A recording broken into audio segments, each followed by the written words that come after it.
ശരത് പവാർ അജിത് പവാർ പക്ഷങ്ങൾ ഒന്നിക്കുമ്പോൾ എൻഡിഎയിൽ നിൽക്കുമോ അതോ ഇന്ത്യ മുന്നണിക്ക് കൈകൊടുക്കുമോ എന്നാണ് എല്ലാവരും ഉറ്റുനോക്കുന്നത്. മണിക്കൂറുകൾക്കുള്ളിൽ ലയനം പ്രഖ്യാപിക്കുമെന്നാണ് ലഭിക്കുന്ന റിപ്പോർട്ടുകൾ. ലയന ചർച്ചകൾ അതിന്റെ അവസാന ഘട്ടത്തിലായിരുന്നുവെന്നും ജില്ലാ പരിഷത്ത് തെരഞ്ഞെടുപ്പ് ഫലത്തിനു പിന്നാലെ ഔദ്യോഗികമായി ഒരുമിച്ച് ചേരുന്നതിനുള്ള കളമൊരുക്കാൻ ഇരുപക്ഷത്തെയും നേതാക്കൾ തയ്യാറെടുക്കുകയായിരുന്നുവെന്നും റിപ്പോർട്ടുകളുണ്ട്. അജിത് പവാറിന്റെ മരണത്തിന്റെ പശ്ചാത്തലത്തിൽ ഔദ്യോഗിക പ്രഖ്യാപനത്തിൽ അനിശ്ചിതത്വം വന്നിട്ടുണ്ടെങ്കിലും ഇതിനു പിന്നിലെ രാഷ്ട്രീയ പ്രക്രിയ മാറ്റമില്ലാതെ തുടരുമെന്നാണ് NCP നേതാക്കൾ പറയുന്നത്.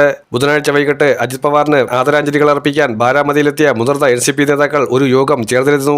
മാറുന്ന രാഷ്ട്രീയ സാഹചര്യത്തിൽ ചർച്ചകൾ തുടരേണ്ടതിന്റെ അടിയന്തര സാഹചര്യത്തെക്കുറിച്ച് ഈ യോഗത്തിൽ സംസാരിച്ചതായാണ് വിവരം. ശരത് പവാർ നേതൃത്വം നൽകുന്ന NCP മഹാരാഷ്ട്ര സർക്കാരിന്റെ ഭാഗമാകുന്നതിലേക്കുള്ള ഒരു ചുവടുവയ്പായിരിക്കും ലയനമെന്നാണ് വിവരം. നിലവിൽ അജിത് പവാർ വിഭാഗം ഭരണകക്ഷിയായ മഹായുതി സഖ്യത്തിന്റെ ഭാഗമാണ്. അതേസമയം ശരത് പവാർ വിഭാഗം ഉദ്ധവ് ശിവസേന കോൺഗ്രസ് എന്നിവരടങ്ങുന്ന മഹാവികാസ് അഘാഡിയിലെ അംഗവുമാണ്. രണ്ട് NCP വിഭാഗങ്ങൾക്കിടയിലെ പ്രധാന കണ്ണിയായിരുന്നു മഹാരാഷ്ട്ര ഉപമുഖ്യമന്ത്രിയായിരുന്ന അജിത് പവാർ. ശരത് പവാർ വിഭാഗവുമായുള്ള ആശയവിനിമയ വാതിലുകൾ വീണ്ടും തുറക്കുന്നതിലും ചർച്ചയ്ക്ക് മുന്നിൽ നിന്ന് നേതൃത്വം നൽകുന്നതിലും അജിത് പവാർ നിർണായക പങ്കുവഹിച്ചിരുന്നു. മുതിർന്ന NCP MLA ജയൻ പാട്ടീലും ശശികാന്ത് ഷിൻഡെയും ലയന ചർച്ചകൾ അവസാന ഘട്ടത്തിലാണെന്ന് മാധ്യമങ്ങളെ അറിയിച്ചിട്ടുണ്ട്. സാധ്യമായ മന്ത്രിസഭാ പുനഃസംഘടനയെക്കുറിച്ചും ലയനത്തിന്റെ ഭാഗമായി പുതിയ മുഖങ്ങളെ ഉൾപ്പെടുത്തുന്നതിനെക്കുറിച്ചും അനൗദ്യോഗിക ചർച്ചകളും നടക്കുന്നുണ്ട്. അജിത് പവാറിന്റെ വേർപാട് എല്ലാവർക്കും വലിയ നഷ്ടമാണെന്ന് ജയൻ പാട്ടീൽ പറഞ്ഞു. ജനുവരി 16-ന് എന്റെ വസതിയിൽ വെച്ച് തെരഞ്ഞെടുപ്പിൽ ഒന്നിച്ചു മത്സരിക്കുന്നതിനെക്കുറിച്ച് അന്തിമ ചർച്ചകൾ നടത്തിയിരുന്നു. ജനുവരി 17-ന് ശരത് പവാറിന്റെ വീട്ടിലും യോഗം ചേർന്നിരുന്നു. ലയന ചർച്ചകൾ നേരത്തെ ഉണ്ടാക്കിയ ധാരണകൾക്കനുസൃതമായിട്ടാണ് മുന്നോട്ട് പോയിരുന്നതെന്ന് ഷിൻഡെ അറിയിച്ചിട്ടുണ്ട്. സമയം അതിക്രമിച്ചിരിക്കുന്നുവെന്നും മുനിസിപ്പൽ കോർപ്പറേഷൻ തെരഞ്ഞെടുപ്പിന് ശേഷം ഒന്നിക്കുമെന്നും അജിത് പവാർ സൂചിപ്പിച്ചിരുന്നു.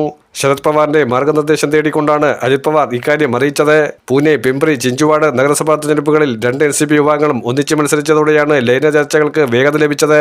ഇരുപക്ഷവും തമ്മിലുള്ള അകഴ്ച കുറയുന്നതിന്റെ പരസ്യമായ സൂചനകളും മാധ്യമ റിപ്പോർട്ടുകളും പുറത്തു വന്നിരുന്നു. നേതാക്കൾ പരസ്പരം വിട്ടുവീഴ്ച മനോഭാവം പ്രകടിപ്പിക്കുകയും ആഭ്യന്തര തർക്കങ്ങൾ പരിഹരിക്കപ്പെടുന്നതായി വ്യക്തമാക്കുകയും ചെയ്തതാണ്. പൊതുറാലിയിലും അജിത് പവാർ ലയനത്തിന്റെ സൂചന നൽകിയിരുന്നു. ഞങ്ങൾ ഒന്നിച്ചു നിൽക്കുന്നതിൽ ചിലർക്ക് എന്താണ് ഇത്ര വിഷമമെന്നായിരുന്നു ഒരിക്കൽ അജിത് പവാറിന്റെ മറുചോദ്യം. ഇതിനു പിന്നാലെയാണ് അജിത് പവാർ വിമാനാപകടത്തിൽ മരണമടയുന്നത്.